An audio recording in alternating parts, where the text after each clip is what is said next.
उसका सपना था कि हर एक आम इंसान भी स्पेस की सैर कर सके। वो सस्ते कमर्शियल स्पेस व्हीकल बनाना चाहता था। इसके लिए उसने अपनी कमाई का 70% पार्ट एक कंपनी में लगाया जिसका नाम था स्पेस एक्स। लेकिन शुरू के 3 रॉकेट लॉन्च अर्थ के एटमॉस्फेयर में ही तबाह हो गए। तब एक इंटरव्यू में उससे कहा गया कि अमेरिकन तुम्हारे आइडियाज पे बिलीव नहीं करते, तुम्हें अपना काम बंद कर देना चाहिए। उस वक्त उसकी आंखों में आंसू थे, लेकिन उसने कहा I will never give up. तब उसके पास सिर्फ इतना ही पैसा बचा था जिससे वो 4th रॉकेट लॉन्च कर सकता था, और अगर वो भी बर्बाद हो जाता तो वो और उसकी कंपनी पूरी तरह से बर्बाद हो जाती। लेकिन उसे अपने आइडिया पे बिलीव था। फाइनली उसका 4th रॉकेट लॉन्च एकदम सक्सेसफुल गया और उसके बाद नासा ने उसे $1.6 बिलियन का इन्वेस्टमेंट दिया। जी हाँ, उसका नाम है एलॉन मस्क। इसलिए कहते हैं ना guys, if you have a believe in your ideas, never give up, one day you will be successful. Guys, अक्सर आप लोगों ने ये देखा होगा कि जब भी हम लोग रोड पे ड्राइव करते हैं और हमें पता लगता है कि हमारे पीछे कोई एम्बुलेंस आ रही है, तो हम लोग कोशिश करते हैं कि साइड हो जाएं और उस एम्बुलेंस को जाने दें ताकि किसी की जान को बचाया जा सके। यानी कि हम लोग एम्बुलेंस को रास्ता देते हैं। लेकिन इसी चीज का फायदा रशिया में बहुत सारे करोड़पति ट्रैफिक जैम से बचने के लिए उठाते हैं। हो गए ना हैरान? कैसे? मैं आपको बताता हूं।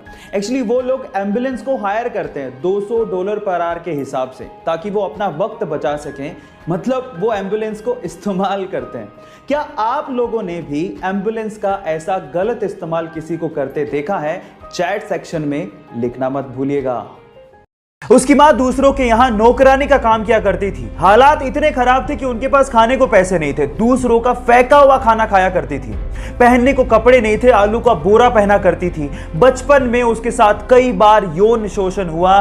14 साल की छोटी सी उम्र में वो प्रेग्नेंट हो गई और अपने बच्चे को बचा नहीं सकी।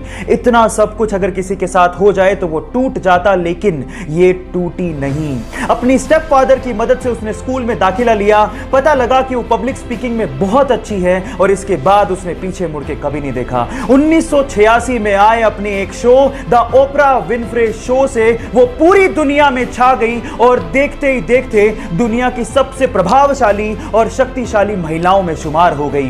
Yes, I am talking about Oprah Winfrey, जिनको अमेरिका का सर्वोच्च सम्मान भी दिया गया। या उनकी लाइफ से सीखने लायक बात यह है कि परिस्थितियां कितनी भी कठिन क्यों ना हो, never give up. Guys, Google और यूट्यूब का एक बहुत ही इंटरेस्टिंग फैक्ट अभी मैं आपको बताता हूं। क्या आपको पता है कि सन 2006 में गूगल ने यूट्यूब को $1.65 बिलियन में खरीदा था? और मजे की बात यह है कि गूगल ने उस टाइम यूट्यूब का सीईओ सुजैन वोजित्स्की नामक महिला को बनाया, और ये वही महिला थी जिसने 1998 में लैरी पेज और उसके दोस्त को गूगल कंपनी को स्टार्ट करने के लिए अपना गैराज रेंट पे दिया था, और बाद में एज एन एम्प्लॉय उसने गूगल कंपनी को ज्वाइन कर लिया और आज वो यूट्यूब की सीईओ हैं।